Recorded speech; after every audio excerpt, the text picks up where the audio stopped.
রবিউল ইসলাম গাজীপুরি সাহেব, ইমাম ও খতিব, গিলাসালা বাইতুল্লাহ নূরে জামি মসজিদ। আর সকলেই শেষে সবার জন্য ইনশাআল্লাহ তাবারক থাকবে। যারা আশেপাশে আছেন সকলেই চলে আসেন।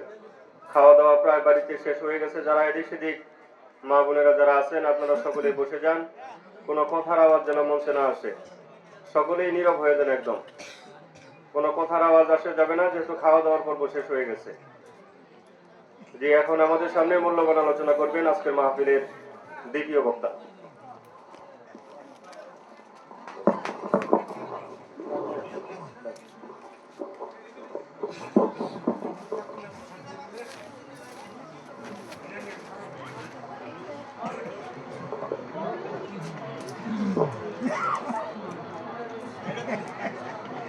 আসসালামু আলাইকুম ওয়া রাহমাতুল্লাহি ওয়া বারাকাতুহু। ওয়া আলাইকুম আসসালাম ওয়া রাহমাতুল্লাহি ওয়া বারাকাতুহু।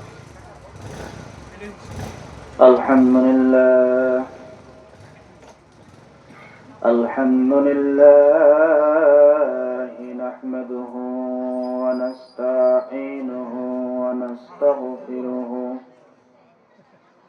ওয়া নু'মিnu বিহি ওয়া নাতাওয়াক্কালু আলাইহি ونعوذ بالله من شرور أنفسنا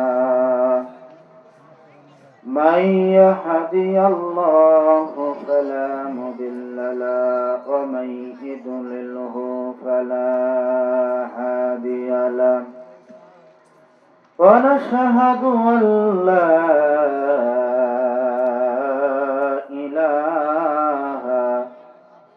إلا الله وحده لا شريك له وأشهد أن محمدا عبده ورسوله الذي أرسله بالحق بشيرا ونذيرا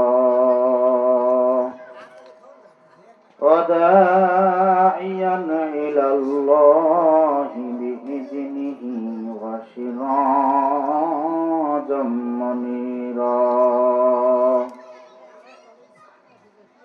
فقد قال الله تعالى في كلامه المجيد والفرقانه الحميد وقال تعالى وقضى ربك ألا تعبدوا إلا إياه وبالوالدين إحسانا صدقت يا ربنا قال رسول الله صلى الله عليه وسلم وعن أبو هريرة رضي الله تعالى عنه قال جاء رسول الله صلى الله عليه وسلم من حق الناس لحسن صحابته قال ثم من أمك روح البخاري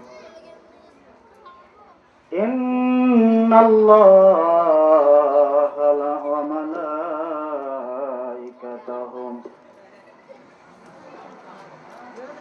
إن الله وملائكته يصلون على النبي يا أيها الذين آمنوا صلوا عليه وسلموا تسليما ضرب اللهم صل على سيدنا مولانا وعلى آل سيدنا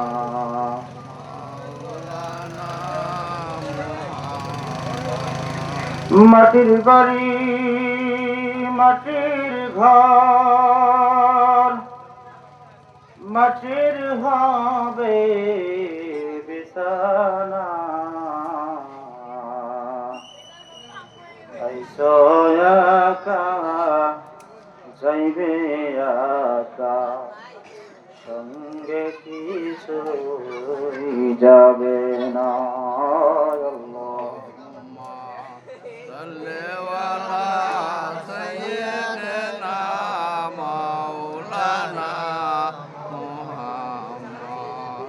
وعلى ولي سيدنا مولانا بلغ العلا بكماله كشف التجى بجماله حسنة جميع خصاله صلوا عليه وآله أما بعد মহান আল্লাহ তাআলার দরবারে লাখ শুকর জ্ঞাপন করে নেই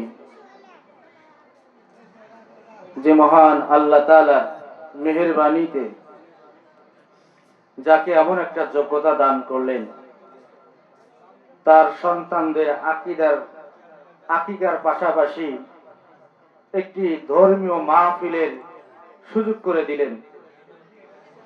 সেই মহান মালিকের দরবারে নত শিরে সকলেই জবান খুলে বলি আলহামদুলিল্লাহ। মানবতার মুক্তির দূত শেষ পয়গম্বর যাকে সৃষ্টি না করলে তাম পৃথিবী কোনো কিছু সৃষ্টি করা হতো না, সেই নবীর প্রতি সংক্ষিপ্ত ভাবে দরুদ এবং সালাম পেশ করে নি। সকলেই বলি সাল্লাল্লাহু আলাইহি ওয়াসাল্লাম। বাবাজিরা আমার, শীতের মৌসুমে পড়াই জায়গায় ওয়াজ হয়, ঠিক কিনা? এরপরও হেদায়েত মানুষের হয় না। আমার বন্ধুবর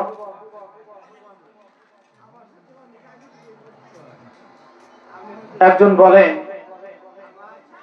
যদি মানুষ আসলে ওয়াজ শুনে হেদায়েত হইতো, সর্বপ্রথম হেদায়েত হইতো মাইকালা।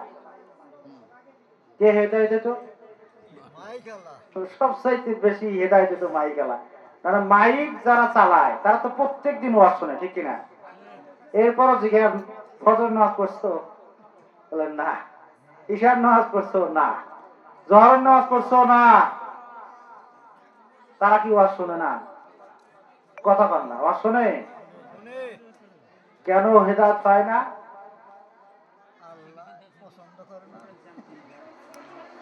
হেদায়েতের মন নিয়ে বসে না। কোরআন হাদিসের আলোচনা তারা মাইক টেপা নিয়ে ব্যস্ত, অথবা মোবাইল নিয়ে ব্যস্ত, অথবা অন্তরে খেয়াল কখন হুজুর ওয়াজ করা বাদ দিবে, বাড়িতে যাব, এই টেনশন। তারা আসেই শুধু মাইক নিয়ে যে টাকা দুইটা পাবো, এরপর বাড়ি যাব। অথচ সবচাইতে বেশি ওয়াজ শুনে হচ্ছে মাইকালা, কিন্তু তারা কিন্তু হেদায়েতে আসে না। ম্যাক্সিমাম মাইকালা দেখবেন হেদায়েতে নাই। লম্বা লম্বা চুল, হাতের নখ বড়, গায়ে দিবে একেবারে। দেখবেন, আমার ভাইয়ের কথা বলতেছি না, যে ভাই বসে আছে, আমার ভাই তো পরিচিত, তাদের তো আমি চিনি। কিন্তু যারা দেখবেন আসলে প্রকৃতপক্ষে এটা সত্য কথা, ঠিক কিনা? কিন্তু তারা আসলে হেদায়েতের কথা শোনে না। আমি আজকে আমার মাইকালা ভাই যেহেতু আমার পরিচিত, আজকে আমি বলবো যে ভাই, দুনিয়া থাকার জায়গা না, কয়দিন মাইক চালাবো, এক সেকেন্ডে নাই ভরসা। এই গান যিনি বান্ধিছিলেন, যেদিন এই গান মাইক দিয়ে করবে, এক সেকেন্ডে নাই ভরসা, এতটুকুই হয়েছে, শেষ।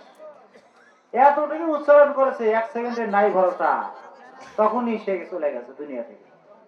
যে গান লিখেছিল, যে গান বলতেছিল, সেই মারা গেল, এক সেকেন্ডে নাই ভরসা।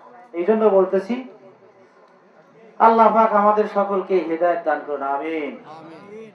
বাবাজিরা আমার, শীতের মধ্যে যেহেতু এখানে বসছি, হেদায়েতের উদ্দেশ্যে আমি আপনাদের মাঝে বনি ইসরাইলের সূরা বনি ইসরাইল, এই সূরা কোন কোন সূরার 23 নম্বর আয়াত, কোন কোন কোরআনুল কারীমের দেখা যায় 22 নম্বর আয়াত। 23-22 যে কোরআনই এদিক সেদিক হবে দেখবেন 23-22 এর ভিতরে হয়ে যাবে ইনশাআল্লাহ।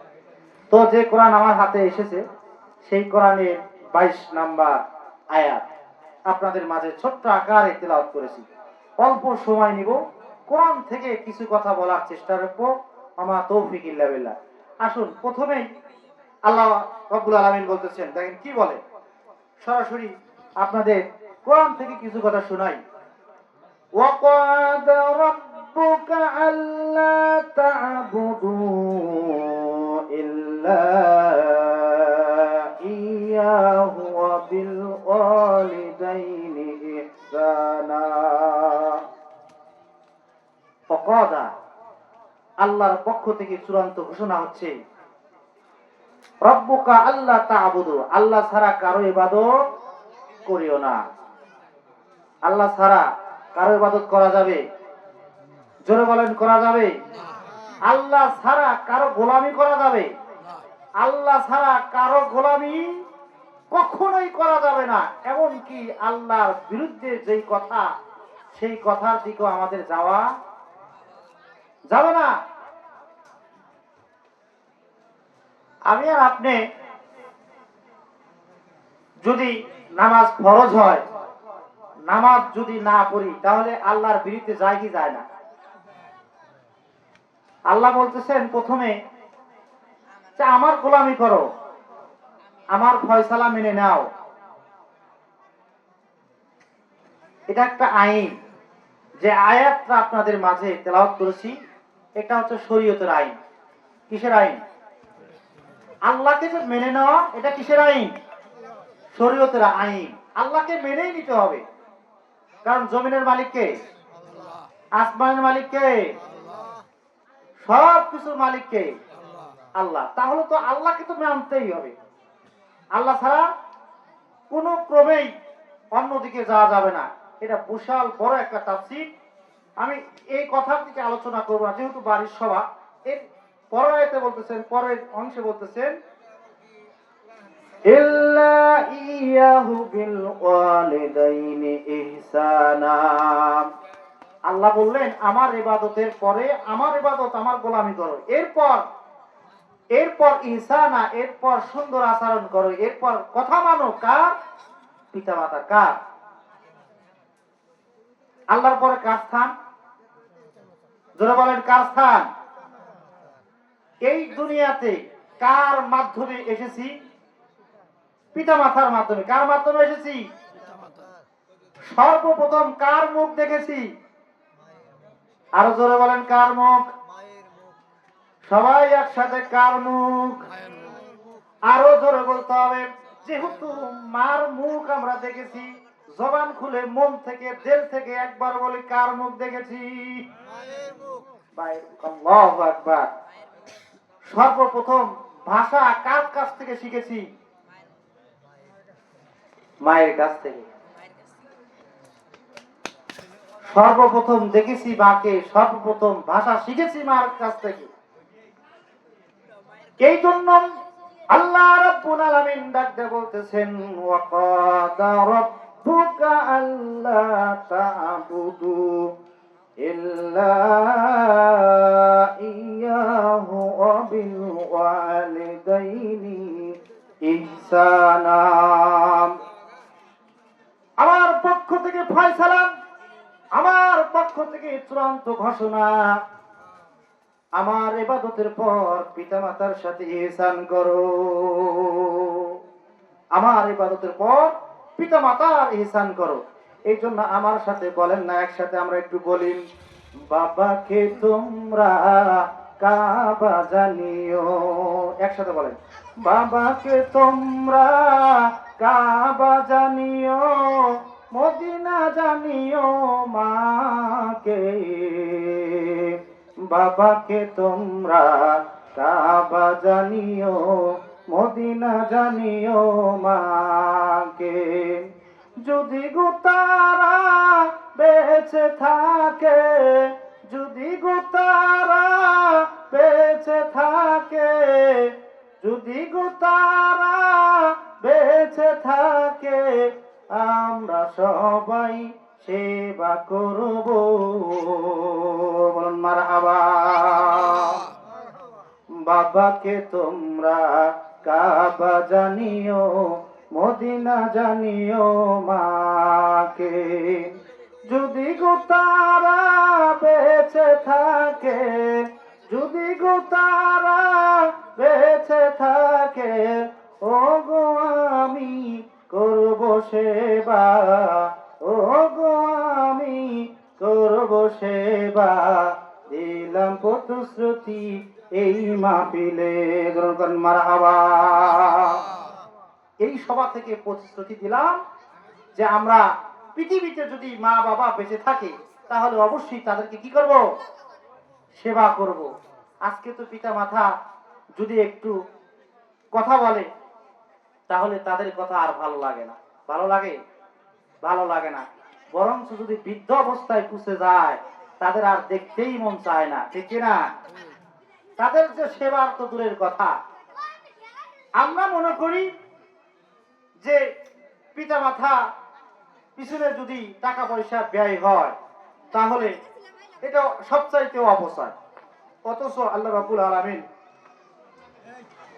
সিস্টেম হলো সর্বপ্রথম তোমার সম্পদ যার পিছনে ব্যয় করবে প্রথম হচ্ছে স্ত্রী, স্ত্রীর পরেই স্থান হচ্ছে পিতামাতা। স্ত্রীর পর স্থান কি? জোরে বলেন। পিতামাতা। স্ত্রীরা মনে করে যে আমার যেহেতু আজকে খুশি হবে, আমার যেহেতু প্রথম স্থান, বাবাজির আমার কোরআনের কথা সূরাতুল বাকারা, সর্বপ্রথম খরচ করতে হবে পরিবারে। আজকাল ডিজিটাল যুগে একটা হাদিস মনে পড়ে গেল, বুখারী শরীফের 1295 নম্বর হাদিস আর মুসলিম শরীফের 1828 নম্বর হাদিস। একটা হাদিসই যদি দেখবেন এই পৃথিবীর বুকে যাদের কন্যা সন্তান হয়, কি সন্তান? কন্যা সন্তান হয়, আর কোনো সন্তান নাই, আর কোনো সন্তান নাই, তাহলে তাকে বলবে যে তোমার এত সম্পদ কি করবা? তোমার এত সম্পদ কি করবা? সব দান করে দাও, এই সম্পদ গুলো পরের বেটা এসে খাবে। বলে কি বলে না? এই ধরে বলেন, বলে কি বলে না? না এদিকে নাই, বলে না।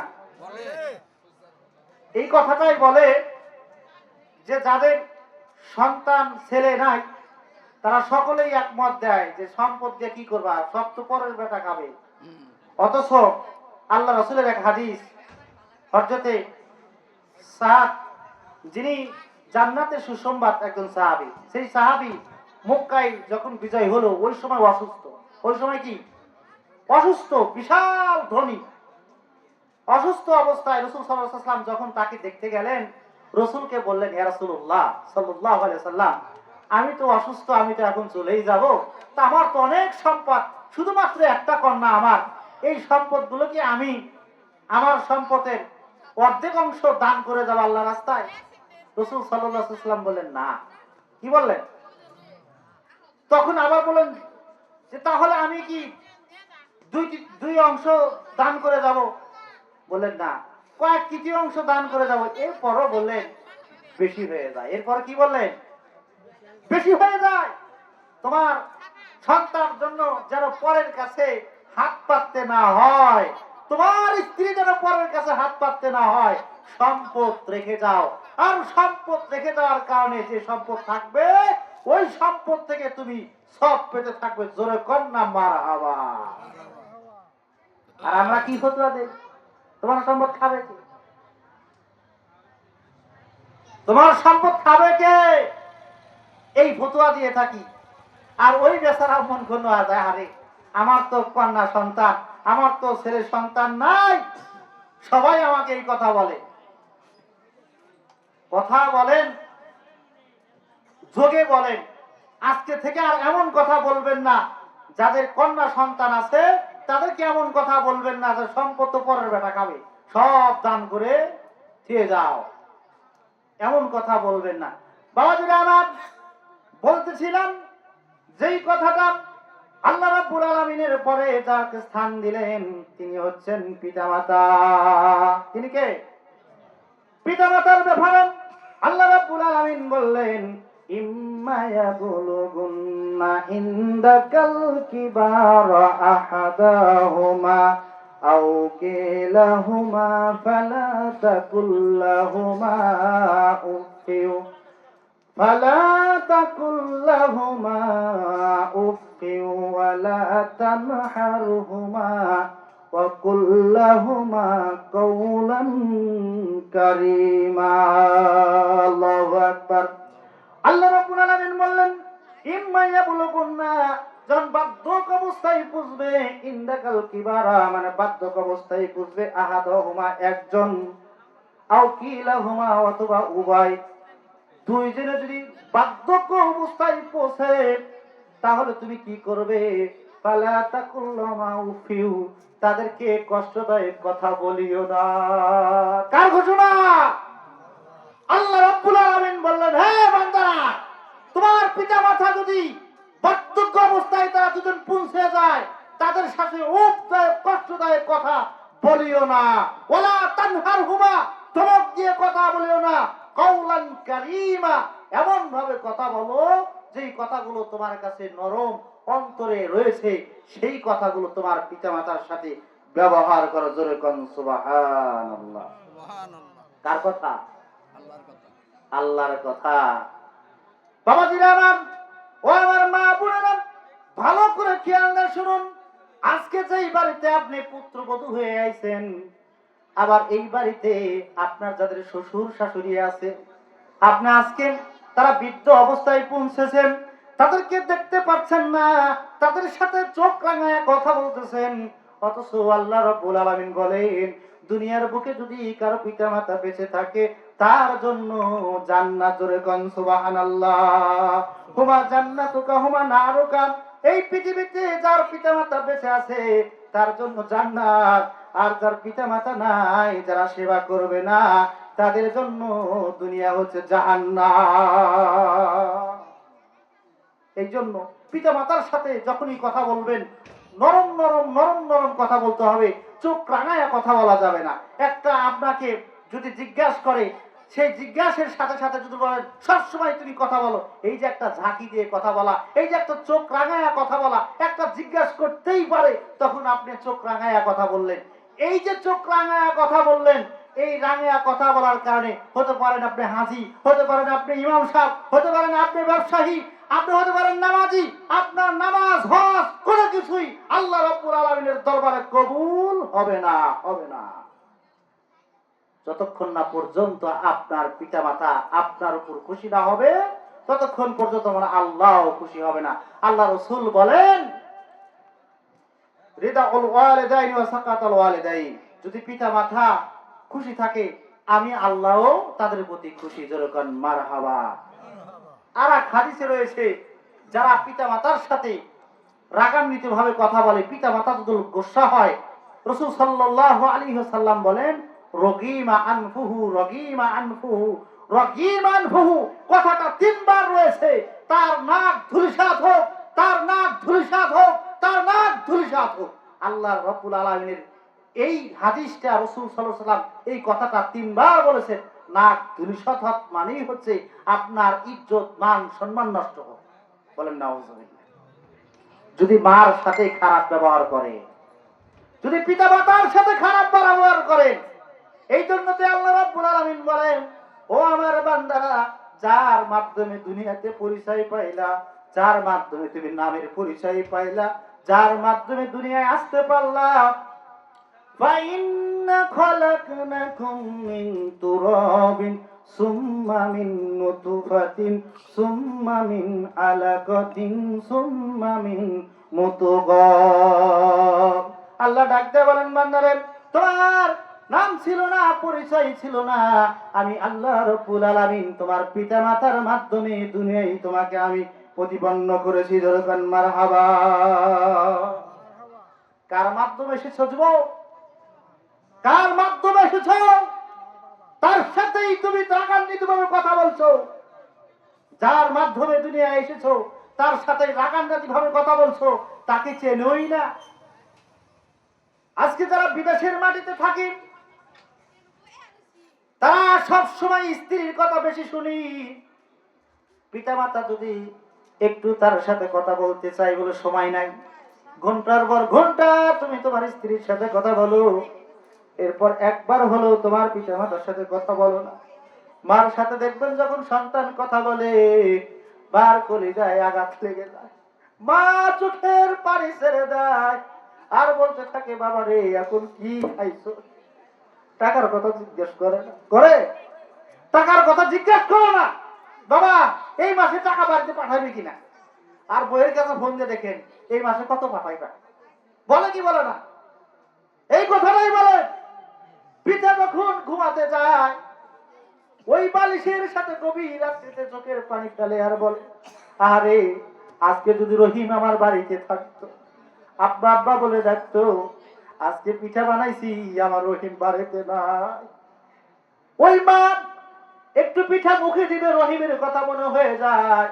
বাবা একটু পিঠা মুখে দিবে, রহিমের কথা মনে হয়ে যায়। পিঠাটা মুখে দিতে পারে না, সন্তানের দূরে থাকার কারণে পিঠা পর্যন্ত খাইতে পারে না।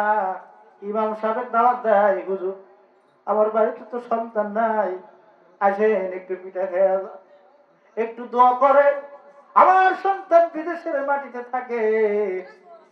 আরে এই বাড়িতে দেখো, এই যে কালু মেয়ে যখন বেঁচে ছিল, আরে যখন বাড়িতে আসতাম দোয়া মাহফিলের দোয়া করতাম, আমার সন্তান যেন দোয়া করেন, বিদেশে আছে। একটা সন্তান যখন বিদেশে মাটি গেল তখন দেখেছি পিতা মাতার কেমন হাহাকার, কি অবস্থা তার। চেহারার দিকে তাকালে মনে হয় সে দুনিয়াতে আর নাই, দুনিয়াতে মনে হয় না, মনে হয় তার জীবন যায় যায় ভাব, এরকম অবস্থা। আমি দেখেছি তার স্ত্রী সব সময় আসল দিয়া বলতো, হুজুর আমার সন্তানের জন্য বেশি বেশি তো এই কথাটাই বলতো। আরে মাকে যারা চিনল না, মার সাথে বাবার সাথে যারা কুটিপূর্ণ কথা কইলা, খোদার কসম, খোদার কসম দুনিয়াতেই তোমার জিল্লতি মরণ হবে।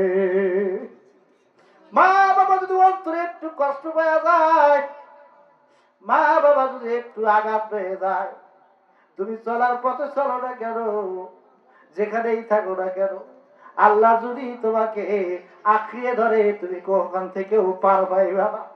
আর দেখবে সন্তান বিপদে পড়ার সঙ্গে সঙ্গে মা সব ব্যথা ভুলে যায়, ঠিক কিনা? বাবা সব ব্যথা ভুলে যায়। আরে একজন চুরি করে, ডাকাতি করে, এরপরও ধরা পড়ে, সকলেই বলে তোমার সন্তানকে মারতেছে, তোমার ছেলে অমুক জায়গায় চুরি করেছে। আমি লক্ষ্য করে দেখেছি যে সন্তানের বাবা সন্তান চোরের পর অমুকের কাছে কানে কানে কয়, ভাই আমার সন্তান তো অমুক জায়গায় আটকেছে, অনেক বলে মারছে, একটু যান না, একটু যান না, তাকে একটু পয়সা নিয়ে আসেন, ঠিক কিনা? এই যে মায়ের মন, মা চোখের পানি ছেড়ে ছেড়ে কান্দে, আমার সন্তান বিপদে পড়েছেন। মা কান্দে, বাবা কান্দে, সন্তান বিপদে পড়লে আজকে তুমি অনেক সম্পদের মালিক হয়েছো, বাড়ি করেছো, বিল্ডিং দিয়েছো, আর তোমার মা শীতের মধ্যে, কনকনা শীতের মধ্যে একটা কম্বল কেনার টাকাও তোমার হয় না, ওই বাচ্চাদের ঘরের ভিতরে থাকে, আর তুমি আরামায়েশে তোমার সন্তান সন্তানি কিনে থাকো। খবরদার, খবরদার যুবক, খবরদার, আজকেই যাও মা বাবার কাছে মাপ চেয়ে নাও। যতক্ষণ পর্যন্ত মা বাবা খুশি না হবে, আল্লাহ রাব্বুল আলামিন খুশি হবে না, খুশি হবে না। বাবাজিরা আমার, হযরত মূসা আলাইহিস সালাম একজন রাগান্বিত পয়গম্বর ছিলেন। মূসা আলাইহিস সালাম আল্লাহ বলেন, আল্লাহ এই ফিরআউনকে ধ্বংস করে দাও, যতবার কালামার দাওয়াত নিয়ে যায় সব ফেরত দেয়, তুমি কি পারো না তাকে ধ্বংস করে দিতে? মূসা ডাক দিলেন, মূসা রে আমি পারি। আল্লাহ কি বললেন? আল্লাহ পারেন কি পারেন না? কয় আমি পারি, কিন্তু মুসা তার একটা মা বেঁচে আছে, এই মাকে না খাওয়াইয়া তিনি শুইতে যাইতেন না। সুবহানাল্লাহ। একজন ফিরাউন, কাট্টা ফিরাউন, কার উসিলায় গজব হলো না? বলেন কার উসিলায়? মায়ের উসিলায়। মায়ের উসিলায় তার গজব হচ্ছে না। আহারে, এখন আমাদের পিতা মাতা যাদের বেঁচে আছে, কপাল বড় ভালো, কপাল বড় ভালো। দাঁত থাকতে দাঁতের মর্যাদা দিয়েন, দাঁত যখন চলে যায় আর হাড্ডি খেতে পারবেন? এই জন্য বলে দাঁত থাকতে দাঁতের মর্যাদা দেন। এখনো পিতা মাতা বেঁচে আছে, একটু কদর করুন। যে মুসা পয়গম্বর শীত, কনকনা শীত, আল্লাহ ডাক দেওয়ার, আল্লাহ শীত আর ভালো লাগে না। শীত আপনাদের এখন ভালো লাগে? ভালো লাগে না, আমার ভালো লাগে না। বলছে আল্লাহ শীত আর ভালো লাগতেছে না। কয় মুসা তাহলে কি করবো? কয় একটু গরম দেন। গরম দিলে কয় আল্লাহ গরমও ভালো লাগে, আবার শীত দেন। কয় আল্লাহ আপনার দেবো না, আমার দায়িত্ব দেন। কি কয়? আমারও দায়িত্ব দেন। কয় না, তোমার এই দায়িত্ব দিলাম। যখন গরম শীত এসে যায়, প্রচন্ড শীত, তখন কি দেয়? গরম, মানে একটু গরম দেয়। আবার যখন গরম ধরে আবার শীত দেয়। কয় এখন তো একটু গরম বেশি বেশি, একটু বৃষ্টি দেয়। আবার বৃষ্টি দেয়। একাধারে কয়েকদিন বৃষ্টি দেয়, বৃষ্টি হওয়ার দেয় একবারে বন্যা অবস্থা। এই বৃষ্টি থামায় দাও, থামায় দাও, পর আবার থামায় দেয়। থামায় দেওয়ার পর আবার রোদ দেয়। প্রচন্ড রোদের কারণে ফসল মরে যায়। এখন জনগণ কয় পয়গম্বর মুসা তুমি কি শুরু করছো? তোমার দায়িত্ব দেওয়ার কারণে আমাদের ফসল হচ্ছে না, মাঠঘাট শেষ, পশু পাখু শেষ, তুমি কি শুরু করেছো? কয় আল্লাহ তোমার দায়িত্ব তুমি নেন, আমার দ্বারা সম্ভব না। সেই মুসা পয়গম্বরকে সব লোকজন ডাক দিয়ে বললেন, পয়গম্বর দুনিয়ার ভিতরে, আমাদের মজলিসের ভিতরে, আমাদের এই গ্রামের ভিতরে একজন দুষ্ট লোক মারা গেছে, কি করব? মুসা আলাইহিস সালাম বললেন, এই খারাপ লোকটা এত জ্বালাইছে, এত কষ্ট দিয়েছে, লোকটাকে তোমরা ডাস্টবিনে ফালাইয়া দাও, ওই পচা পাগারের মধ্যে ফালাইয়া দাও। লোকগুলোর কথা শুনে, মুসা পয়গম্বরের কথা শুনে তাকে ডাস্টবিনে ফালাইয়া দেওয়া হলো। ফালাইয়া দেওয়ার পর সকলে চলে আসে। আল্লাহ রাব্বুল আলামিন মুসাকে ডাক দিল, পয়গম্বর মুসা রে, আমার বন্ধুকে ওই ব্যক্তিগুলো ডাস্টবিনে ফালাইয়া দিছে। মুসা ডাক দেওয়া, আল্লাহ কেমন কথা বললেন?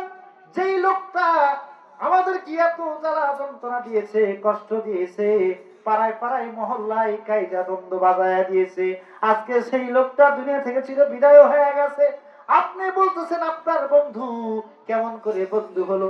আল্লাহ ডাক দেয়া বলেন, মুসা রে,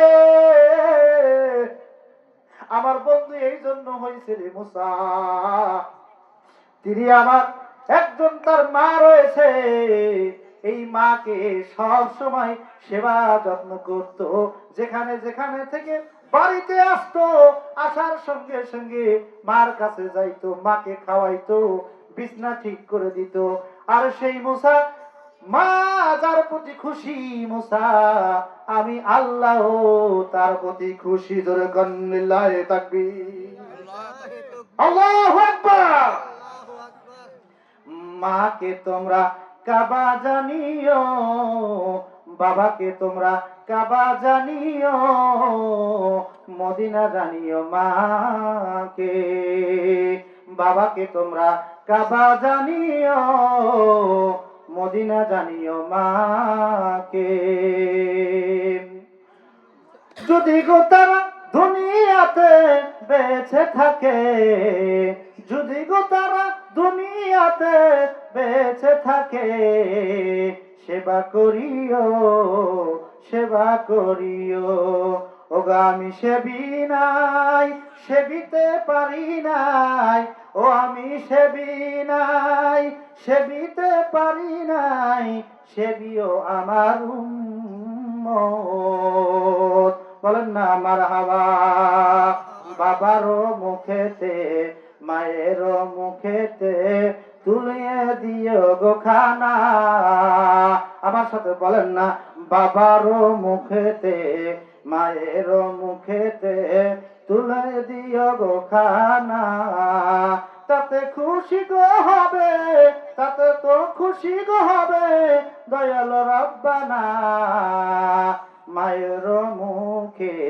বাবার মুখেতে তুলে দিও গো খানা।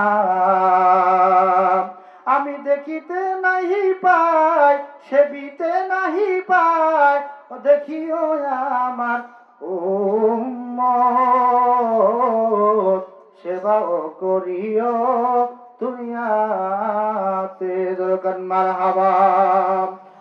বলতেছিলাম বাবাজি, আমার দুনিয়াতে একমাত্র আল্লাহ তাআলার উপর পিতা মাতার স্থান যারা না দিবে, দুনিয়াতেও তারা জাহান্নামের কীটাঙ্গের মধ্যে বসবাস স্থান করবে, এবং যখন দুনিয়া থেকে চির বিদায় হয়ে যাবে তাদের স্থান হবে জাহান্নাম। এদেরকে আল্লাহ রাব্বুল আলামিন ওয়াসিকাল্লাযীনা কাফারু ইলা জাহান্নামা যুমারা, এই সমস্ত লোকগুলোকে একত্রিত করে জাহান্নামে নিক্ষেপ করবে। বলে নাউযুবিল্লাহ।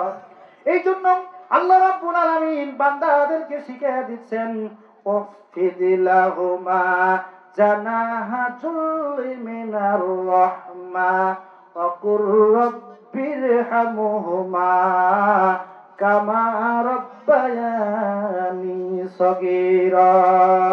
আমার সাথে পড়েন না, রব্বিরহামহুমা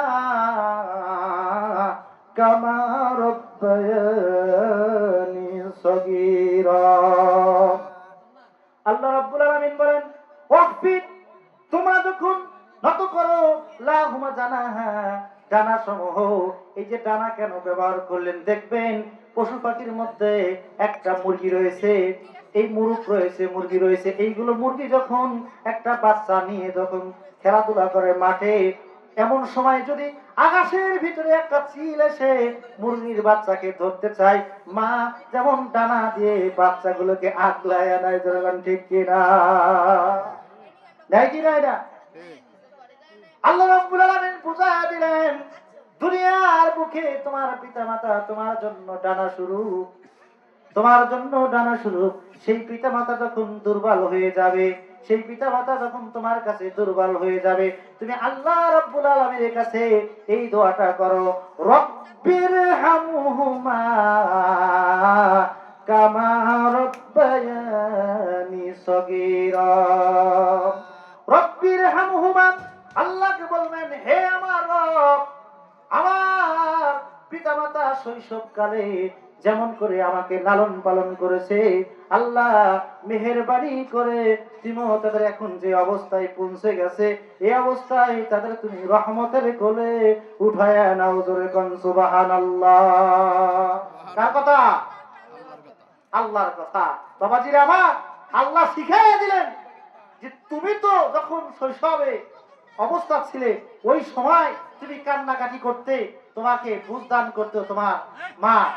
একটু জিকির করি, লা ইলাহা ইল্লাল্লাহ, লা ইলাহা ইল্লাল্লাহ, লা ইলাহা ইল্লাল্লাহ, ও লা ইলাহা ইল্লাল্লাহ, লা ইলাহা ইল্লাল্লাহ, লা ইলাহা ইল্লাল্লাহু মুহাম্মাদুর রাসূলুল্লাহ। বাবাজিরা আমার, পৃথিবীতে সকলেই স্বার্থ নিয়ে ভালোবাসে, ঠিক কিনা? সকলেই স্বার্থের জন্য ভালোবাসে, কিন্তু দেখবেন পিতামাতার স্বার্থ ছাড়া ভালোবাসে। এই কথাটা বুঝে আমি আমার কথা শেষ করব। বাবাজিরা আমার, এক যুবক মার কাছ থেকে আলাদা হয়ে গেছে 20 বছর ধরে। কয় বছর ধরে? 20 বছর ধরে মা বাবার কাছ থেকে আলাদা, একেবারেই শহরে থাকে তার স্ত্রীকে নিয়ে, টাকা পয়সার মালিক হয়েছেন। এখন তিনি মনস্থ করলেন একটু হজ করে আসি। এবার হজ করে যাওয়ার পর তার হজের মৌসুমে ওই মক্কার ঘরে প্রবেশ করতে পারে না। হজ করতে গেছেন কিন্তু মক্কার ঘরে প্রবেশ করতে পারে না। মুয়াজ্জিনকে ডেকে বললেন, মুয়াজ্জিন ভাই, আমি ঘরের ভিতরে প্রবেশ করতে চাই, কিন্তু আমার শরীরে কে যেন আগুন লাগাইয়া দেয়, ঘরের ভিতরে প্রবেশ করতে পারি না। এটা কেন হয়? ডাক দিয়ে বললেন, হাজী ভাই, দুনিয়াতে কি আপনার পিতা মাতা বেঁচে আছে? কয় আজকে 20 বছর ধরে আলাদা, পিতা মাতার খবর তো জানি না। আমার পিতা মাতা দুইজন ছিল, তো বেঁচে আছে কিনা আমি জানি না। দেখছেন নি, পিতা মাতা বেঁচে আছে কিনা জানি না। যুবককে ডাকতে বলেন, হাজী ভাই, আপনি হজ শেষ করার পর আপনি সর্বপ্রথম আপনার পিতা মাতার খবর নেবেন, দুনিয়াতে বেঁচে আছে কিনা। আরে হজ শেষ হওয়ার পর তিনি আবার যখন চলে আসলেন, সর্বপ্রথম বাড়িতে না গিয়ে সর্বপ্রথম পিতা মাতার খোঁজ করার জন্য যাচ্ছে। আসল বাড়িতে যাচ্ছে, যেখানে তার জন্ম হয়েছে, সেখানে যাচ্ছে। পথে মধ্যে বাড়ির কাছের লোকের দেখা, জিজ্ঞাসা করলেন, ভাই অমুক কেমন আছে? ডাক দেয়া বললেন, ভাই তুমি কে? তোমাকে তো চিনি না। অমুক তো দুনিয়াতে বেঁচে নাই, তবে তার স্ত্রী বেঁচে আছে, দুই চোখ অন্ধ হয়ে গেছে, একটা কুড়া ঘরের ভিতরে থাকে। ঈদের মৌসুমে আমাদের ফেতরার টাকা যা ওঠে ওই বুড়িকে দিয়ে আসি। সন্তান চোখের পানি ছেড়ে দিয়েছে। আহারে, বাবা তো বেঁচে নাই, বাবার কাছে তো মাপ নিতে পারলাম না। বাবা বেঁচে নাই, চোখের পানি ছেড়ে ছেড়ে দিয়ে কাঁদতেছে। এখন বলতেছে, মনকে বুঝতেছে, মন কেমন করে মার কাছে যে দাঁড়াবো? মা তো যদি আমাকে ঘৃণা করে দূর দূর করে তাড়িয়ে দিবে। বাবা বেঁচে নাই, কেমন করে যাব?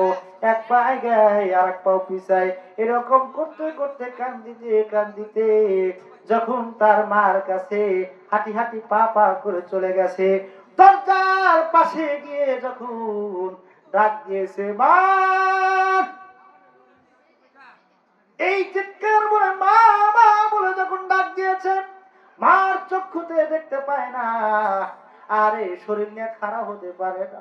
জনম দুঃখিনী মা এমন করে খারাপ হয়ে দরজাটা খুলে দিত। দরজাটা খুলে দিয়ে বলে, কে এসেছে? আমার খোকার গলা শোনা যায়। মা দরজাটা খুলে বলে, আয় বাবা আয় আমার বুকে। মা স্বামী মারা গেছে, ভুলে গেছে, সন্তানকে পাইয়া বুকে আমজায়া ধরছে। মাকে ডাক দিল, মা, ও মা, আমি মনে করছি তুমি দূর দূর করে তাড়াইয়া দিবা মা। ও মা, তুমি আমার জড়াইয়া ধরলা গো মা। আমি মনে করছি মা গো, তুমি আমাকে দূর দূর করে তাড়াইয়া দিবা। মা, দুনিয়াতে বুঝেছি, এই দুনিয়াতে যদি স্বার্থ ছাড়া ভালোবাসে একমাত্র পিতা মাতা। এই জন্য আল্লাহ রাসূল বলেন, ওয়ান আবু হুরায়রা রাদিয়াল্লাহু তাআলা ক্বালা জা রাসূলুল্লাহ সাল্লাল্লাহু আলাইহি ওয়াসাল্লাম, এক সাহাবী রাসূল সাল্লাল্লাহু আলাইহি ওয়াসাল্লাম এসে জিজ্ঞাসা, ইয়া রাসূলুল্লাহ, আমার কাছ থেকে হাক্কাল হুসনু সুআবাতি, আমার কাছ থেকে সুন্দর আচরণ পাওয়ার যোগ্যতা কে রাখে? আল্লাহ রাসূল সাল্লাল্লাহু আলাইহি ওয়াসাল্লাম বলেন, উম্মুকা, তোমার মা। সাহাবী জিজ্ঞাসা করলেন, তারপর কে? রাসূল আবারও বলেন, উম্মুকা, তোমার মা। আবারও জিজ্ঞাসা করলেন, তারপর কে? রাসূল বললেন, উম্মুকা, তোমার মা। তিনবার একাধারে তিনবার বললেন, তোমার মা। চতুর্থবার জিজ্ঞাসা করার পর বললেন, আবুকা, তোমার পিতা। এই জন্য মার মর্যাদা বেশি। বাবাজিরা আমার, পিতা মাতার পদস্থলে আমার আপনার জান্নাত। বাবাজিরা আমার, এই জন্য পুরুষের পায়ের নিচে জুতা, মায়ের পায়ের নিচে জান্নাত। বাবাজিরা আমার, মার সাথে চোখ রাঙাইয়া কথা বলবেন না, ঝাঁকি দিয়ে কথা বলবেন না। এমনকি তারা যদি আপনাকে কোনো ইসলামের বিরুদ্ধে কথা বলে, জানা যে বিষয়টা আপনার জানা নাই, সেই বিষয় যদি কথা বলে, সেটা শুধু ব্যতীত আর সব কিছু মানা আপনার জন্য ফরজ। মানতে হবে, পিতা মাতার কথা শুনতে হবে। লাইসা লাকা বিহি ইলমান, যে বিষয়ে আপনার জ্ঞান নাই শুধু সেটা ব্যতীত। তাছাড়া পিতা মাতার কথা মানতে হবে। আপনি বইয়ের কথা শোনেন, সেটা আমি আপনাদের বারবার বলি, বইয়ের কথাও শুনতে হবে, বউকে খুশি রাখতে হবে। আল্লাহ রাসূল বলেছেন, যদি আপনার স্ত্রী বলে আপনি ভালো, তাহলে আপনি জান্নাত। কিন্তু এই নয় যে পিতা মাতা বাদ দিয়ে আপনার স্ত্রীকে খুশি করবে। ও আমার মা বোনেরা, স্বামীকে বেশি বেশি সেবা করুন। রাসূল সাল্লাল্লাহু আলাইহি ওয়াসাল্লাম বলেছেন, যদি আপনার স্বামীকে খুশি রাখতে পারেন তাহলে আপনি জান্নাতি নারী। কি নারী? জান্নাতি নারী। আপনার স্বামী আপনাকে এমন সার্টিফিকেট দিয়েছেন আমার স্ত্রীটা ভালো, এই কারণেই আপনি জান্নাতি, আর কিছু লাগে না। একটু কোথায় থেকে আসলে আপনি পানিটা আগিয়ে দিবেন, রুমাল আগিয়ে দিবেন, গোসলখানার পানি উঠায় দিবেন, তাহলে রাসূল সাল্লাল্লাহু আলাইহি সাল্লাম বলেছেন পৃথিবীর বুকে একমাত্র নারীরা জান্নাতে যাবে সহজে 32 বছর আগে পুরুষের আগে জান্নাতে যাবে।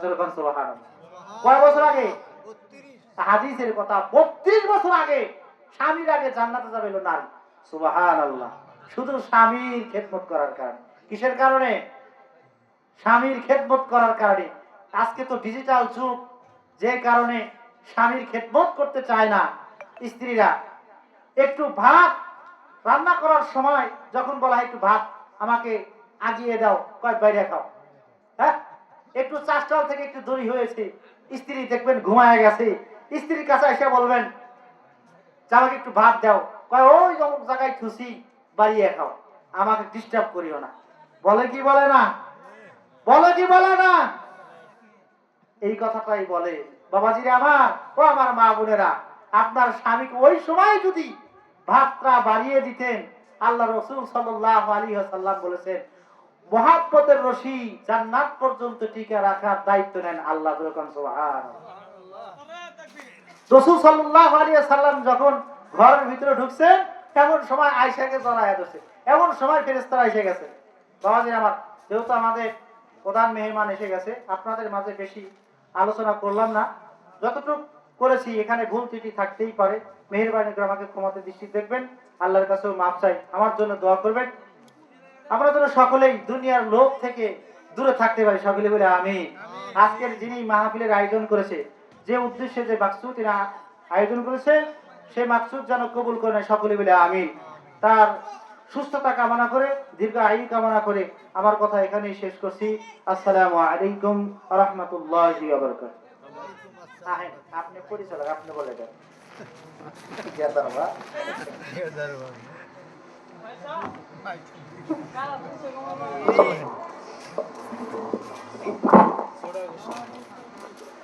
সকলে বলে আলহামদুলিল্লাহ। আমাদের দ্বিতীয় বক্তা অত্যন্ত সুন্দর আলোচনা করতেছিলেন পিতামাতার হক সম্পর্কে এবং আরো গুরুত্বপূর্ণ অনেক বিষয়ে আলোচনা করেছেন। আমরা যেন উক্ত কথার উপর আমল করতে পারি।